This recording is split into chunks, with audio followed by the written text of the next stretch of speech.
Era madrugada em Xangai quando as sirenes romperam o silêncio. A chuva fina lavava o asfalto diante do edifício de vidro, onde o corpo de um homem jazia imóvel sob uma lona cinza. O nome logo se espalhou como um raio, Yu Menglong, o ator que há anos era símbolo de amor e juventude, estava morto. Aos 37 anos, seu fim parecia improvável. Um corte abrupto na história de um ídolo conhecido pela doçura, pela disciplina e pelo sorriso que iluminava dramas inteiros. Os primeiros relatos falavam em um acidente, uma queda de um apartamento de luxo. Mas algo, desde o início, cheirava a mentira. A imprensa, faminta, cercou o prédio antes mesmo do amanhecer. Os repórteres gritavam perguntas, câmeras piscavam como relâmpagos, e o eco dos passos da polícia misturava-se ao som do trovão distante.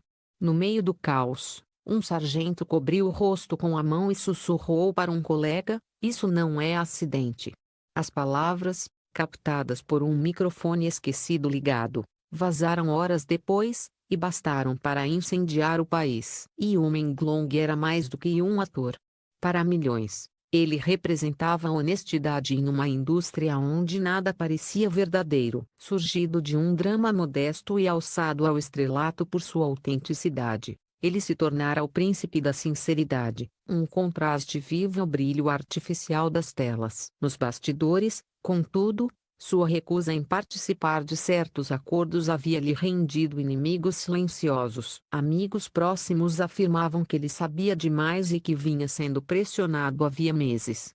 Ainda assim, ninguém imaginava que sua vida terminaria daquela forma, uma queda sem testemunhas, um corpo com marcas que não se explicavam pela física da gravidade. Poucas horas depois da notícia, começaram os rumores. Uma festa, um grupo de celebridades, um apartamento de cobertura iluminado até depois das 2 da manhã. O nome que surgia em todos os relatos era o dela, Sang Lian, a atriz que, até dias atrás, era celebrada como a deusa da pureza. Jovem, encantadora e estrategicamente discreta, ela representava um ideal de inocência. E, no entanto, nas primeiras investigações, sua presença na lista de convidados tornou-se a peça central do quebra-cabeça. Segundo fontes da polícia, Yu Menglong participara de um jantar restrito na noite anterior à queda.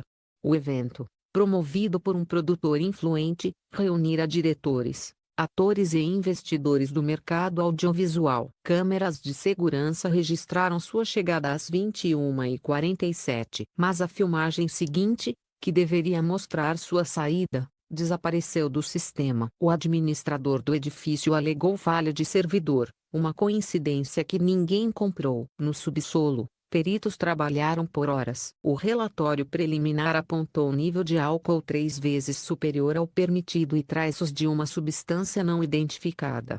Em seu pescoço, hematomas simétricos, suaves, mas profundos, indicavam pressão anterior à queda.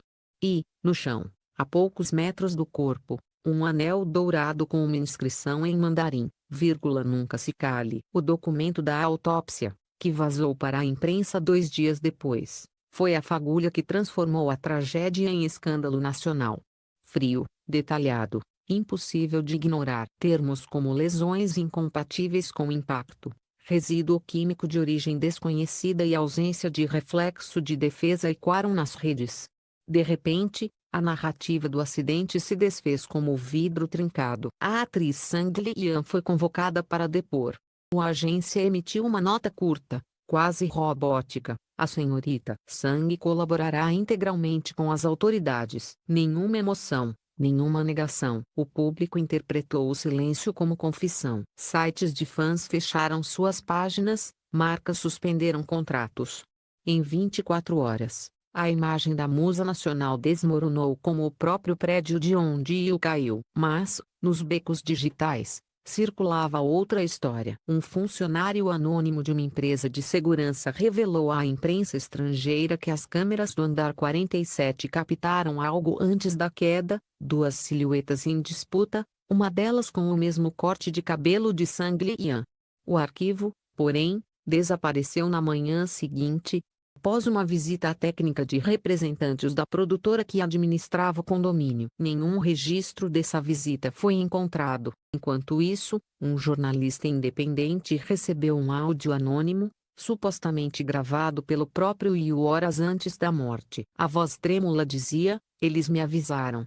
Se eu falar, não verei o sol nascer." A autenticidade do arquivo jamais foi confirmada, mas a frase se tornou manchete em todos os portais. O medo se transformou em mito. Amigos próximos começaram a falar, não diante de câmeras, mas em mensagens criptografadas e entrevistas protegidas por pseudônimos. Um deles contou que Yu vinha reunindo provas contra um círculo de poderosos, um grupo que controlava contratos, roteiros e até relacionamentos entre artistas. Segundo essa fonte, o ator acreditava que sua carreira havia sido sabotada por se recusar a obedecer certas regras. Na imprensa, o caso deixou de ser tragédia e virou guerra de narrativas. Os telejornais exibiam imagens da cobertura onde tudo ocorreu, agora cercada por fitas amarelas e câmeras. Especialistas em comportamento discutiam o peso da fama enquanto tabloides exploravam o lado mais perverso da história. As manchetes variavam entre sensacionalismo e incredulidade,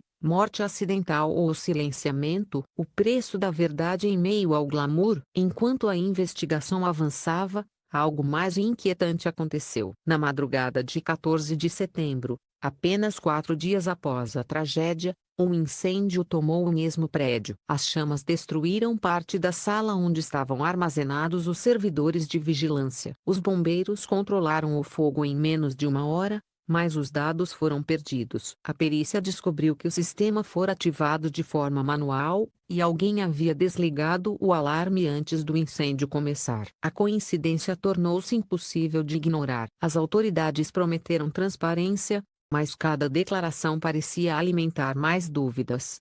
O público, atônito, buscava culpados. E no epicentro da tempestade estava ela, Sang Lian Traiço, cujo olhar antes símbolo de doçura agora estampava capas de revistas sob manchetes carregadas de veneno. Em meio à fúria coletiva, detalhe passou despercebido. Naquela mesma noite, pouco antes de o incêndio ser relatado, um carro preto foi visto deixando a garagem do prédio. Testemunhas afirmaram que o veículo era o mesmo modelo registrado no nome de um roteirista conhecido, investigado por manipular contratos e facilitar encontros entre artistas e investidores. Coincidência ou elo perdido? A polícia, em nota breve, disse apenas: "Estamos investigando." Nas redes, as hashtags explodiam: número Justiça por Yu Menglong, número Quem matou Yu, número Sang Lian responda. Cada novo rumor virava manchete, cada silêncio parecia uma confissão. A Coreia, o Japão e até o Ocidente acompanharam o caso com fascínio mórbido. Um país inteiro, acostumado à fantasia dos dramas televisivos, via agora preso dentro de um drama real, sem roteiro, sem final feliz. Quando o sol finalmente nasceu sobre Xangai, painéis de LED ainda piscavam o nome de Yu Menglong. E entre flores deixadas diante do edifício, um bilhete escrito à mão tremulava com o vento: "Se o amor sobrevive nas telas, que a verdade sobreviva fora delas." Chamas haviam se apagado, mas o rastro de fumaça parecia impregnar toda a cidade. O incêndio no prédio de Yu Menglong tornara-se o ponto de virada do caso, a fronteira entre a dúvida e o medo. O que antes era tratado como um acidente ganhava contornos de conspiração. Agora, cada novo detalhe soava como parte de um quebra-cabeça grotesco, e o nome no centro de tudo continuava o mesmo: Sang Lian. Os tabloides chamavam de a mulher que sorri entre as cinzas. As redes sociais alternavam entre ataques e teorias, uns a acusavam de manipulação, outros diziam que ela era apenas um fantoche nas mãos de homens poderosos. Mas nada se comparou ao choque que veio quando um portal investigativo divulgou uma reportagem exclusiva com o título: "O dossiê secreto de Yu Menglong." O texto descrevia uma série de e-mails, mensagens de voz e documentos entregues anonimamente à redação por uma fonte que se identificava apenas como Testemunha Zero. Segundo o material, Yu estava prestes a publicar uma denúncia sobre um esquema de coerção e chantagem que envolvia artistas, roteiristas e empresários do entretenimento. Em um dos áudios, sua voz podia ser ouvida. Calma, mais resignada, eles pensam que podem apagar a verdade, mas a verdade tem memória. Se algo me acontecer, procurem o arquivo Lotus. Está tudo lá. O arquivo nunca foi encontrado. Enquanto o país digeria essa revelação, uma bomba caiu sobre a opinião pública. Um ex-assistente de produção confessou ter visto Sang Lian em uma reunião com o produtor Zhao Yunqian, um dos nomes citados no dossiê, na semana anterior à morte de Yu. Segundo ele, a conversa terminou em gritos, e Yu teria ameaçado revelar tudo caso a chantagem não parasse. Naquele momento, o enredo parecia saído de um thriller.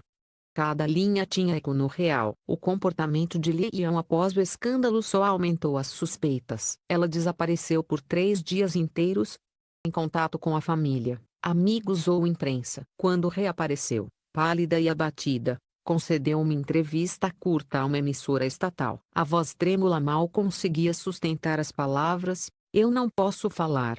Ainda não." A frase se tornou um mantra de mistério. Ainda não. 2 vocábulos que acenderam teorias de que ela estava sendo silenciada, talvez ameaçada. O público dividiu-se, uns odiavam, outros queriam protegê-la. E no meio da tormenta, os investigadores confirmaram algo que mudou tudo. Relatório completo da autópsia, divulgado por um vazamento interno, apontava que Yu Minglong não morreu na queda. A causa da morte foi asfixia mecânica antes do impacto. As marcas no pescoço correspondiam à pressão humana, mãos, não cordas. O sangue continha traços de uma substância rara usada em sedativos experimentais. O documento terminava com uma linha seca: causa da morte, homicídio. A partir daí, o caso virou um campo minado político. Produtoras, agências e estúdios começaram a apagar registros, desativar sites e rever contratos. Analistas que investigavam o dossiê relataram perseguições e telefonemas noturnos sem identificação. Um deles desapareceu por 2 dias e reapareceu em outro distrito, desorientado, sem lembrança de como chegar ali. Enquanto o medo se espalhava, uma equipe de peritos independentes, contratada por fãs de Yu através de uma campanha online, revelou um novo achado. No celular do ator havia uma gravação de voz criptografada, recuperada parcialmente. A mensagem, interrompida por estática, dizia: "O fogo não era para mim, era para apagar o que restou." As últimas palavras, quase inaudíveis, pareciam ser o nome de alguém: Lian. Liz, ao ser confrontada com o conteúdo durante o interrogatório, desabou. Segundo fontes próximas à investigação, ela confirmou ter estado na festa, mas negou o envolvimento direto na morte. Admitiu, porém, que sabia do dossiê e que havia recebido mensagens de aviso para manter distância de Yu e do arquivo Lotus. Disse ainda que acreditava estar sendo vigiada. Seu advogado interrompeu o depoimento minutos depois, alegando instabilidade emocional.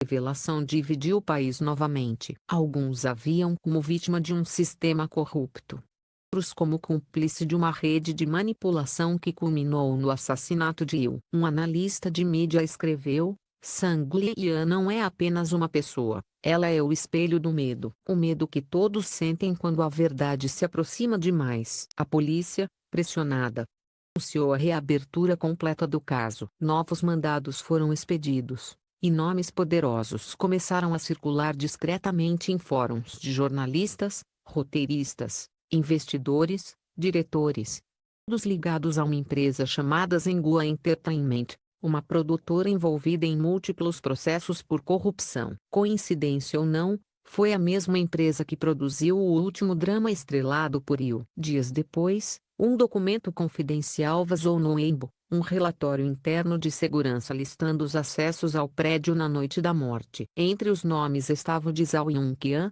o mesmo produtor visto com Sang Lian.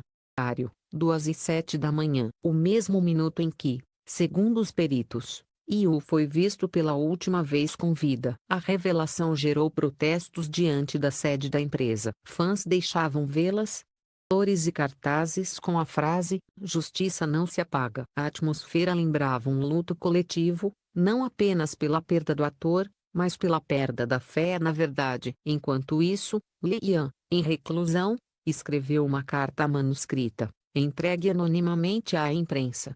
O texto, de apenas um parágrafo, é uma confissão fragmentada, mais poética do que racional. Há segredos que queimam mais do que o fogo. Eu vi o que não devia, e calei para sobreviver.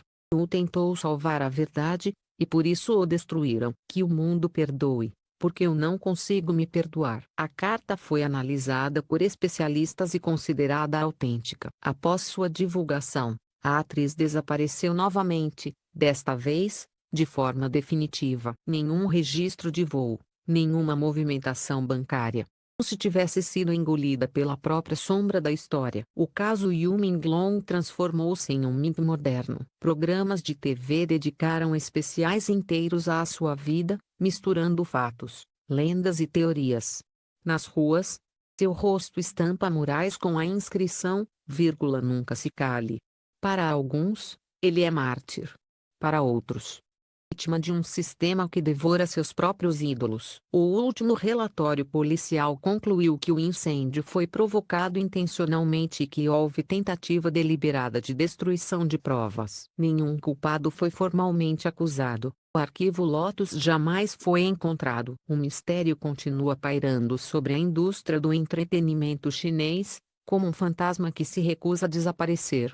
Cada nova produção, a cada novo rosto que surge nas telas, alguém sussurra: cuidado para não ser o próximo Yu Menglong. E no meio desse silêncio denso, a lição permanece, gravada nas entrelinhas de uma tragédia que nunca encontrou justiça. Entre o brilho e o abismo, fama reflete tanto a beleza quanto a escuridão.